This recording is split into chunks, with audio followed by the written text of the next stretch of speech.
Let's go to Melbourne now and catch up with Liberal Senator James Paterson. Thanks for joining us, James.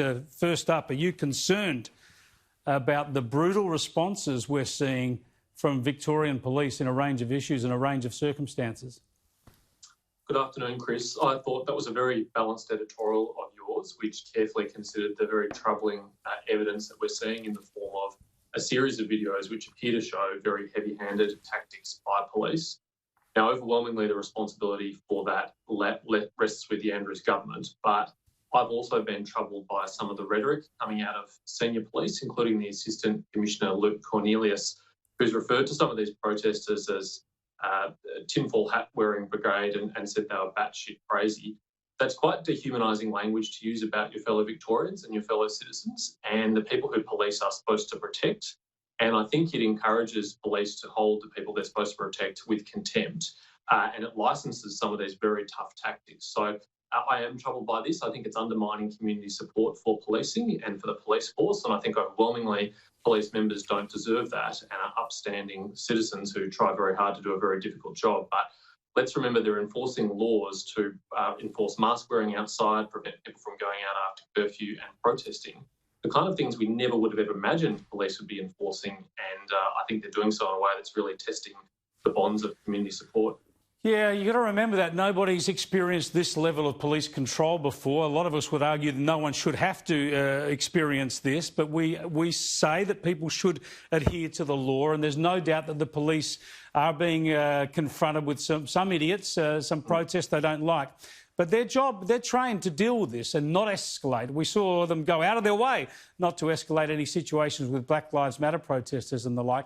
Has it reached the point where the Premier needs to sit down with the police commissioner, or at least maybe say something publicly?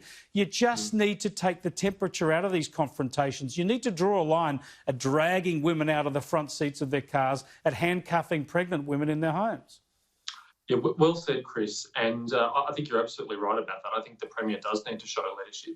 And there certainly are some crazy conspiracy theories out there. You should see my email inbox. There's no question about that.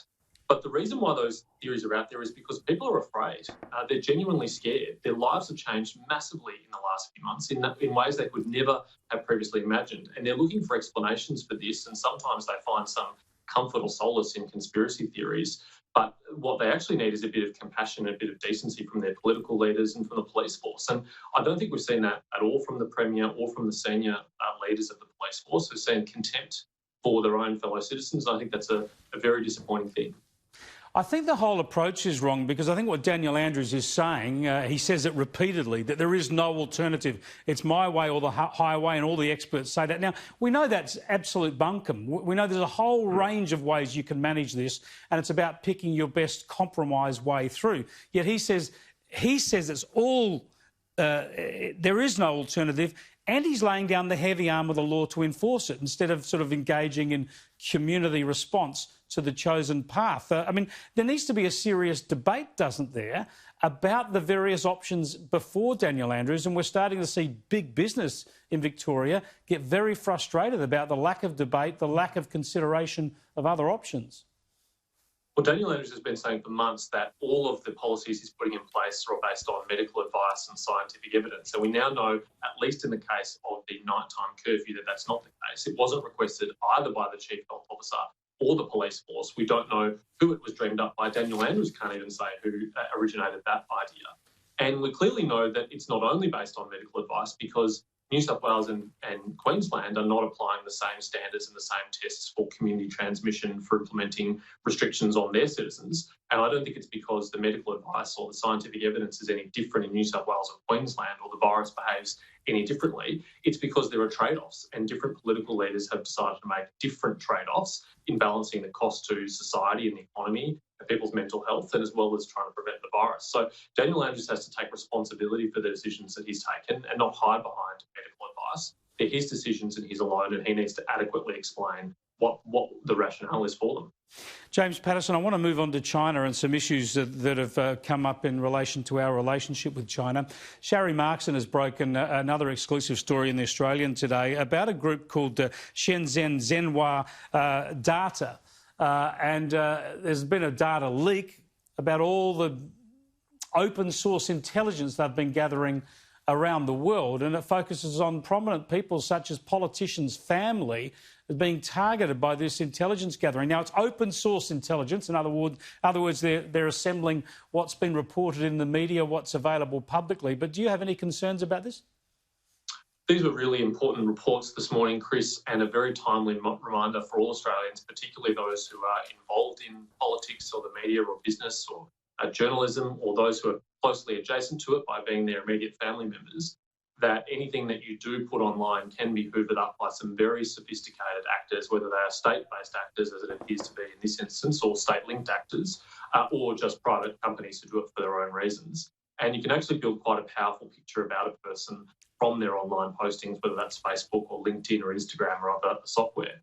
And I think absolutely Australians should be concerned about this. And I know the government takes cybersecurity incredibly seriously. And of course, it does take on a whole different picture when it appears to be linked to an authoritarian government as the Chinese Communist Party is, which is probably the most sophisticated, technologically authoritarian state in the world. It uses these tactics very successfully in a very sophisticated way on its own citizens. The idea that it's engaging in mass surveillance of Australian citizens, I think, is very troubling. So this company, Shenzen Zhenhua Data, they linked to the Chinese government, and is anything they're doing illegal? Well, that's not yet clear, Chris, from the available evidence. And as you say, it's possibly based mainly on open source material. I haven't seen the database myself, and I don't know exactly what's on there. And perhaps we'll get a clearer picture in the coming days about whether it's only open source or whether there's also other information available about people on there. If it is open source, it may not be unlawful, although there were some reports that there are so-called collection centres in some countries. One in Australia has not been identified. But Australians make up a disproportionate number of people on this list. Of the 240,000 odd already who've been analysed, about 30,000, 35,000 of those were Australians, which is many more than the 10,000 Indians or 10,000 UK citizens, and proportional to population, quite a lot more than the 50,000 Americans who are on there. So it shows that Australia is a real area of interest for this company, and we should be very worried about that. Spot on. And just finally, we're all concerned about those Australian journalists who had to be spirited out of China last week. Does it look now like that was a retaliation for ASIO checking out Chinese journalists in Australia? The short and honest answer to that, Chris, is we really don't know. It's impossible to get inside the mind of the Chinese Communist Party and the Ministry of State Security who conducted these raids on Australian journalists. But we certainly know that the Australian journalists themselves did nothing wrong at all to warrant that kind of attention and interest. And it's really up to the Chinese Communist Party to explain what its rationale was. Thanks for joining us, James. I hope lockdown is treating you well. Thank you, Chris. It is. Indeed, I do feel for people in Victoria, an hour out and about for exercising a day. We've got it pretty good here in New South Wales, I've got to tell you. I won't tell you how good it is because that'll only make you a little bit more frustrated.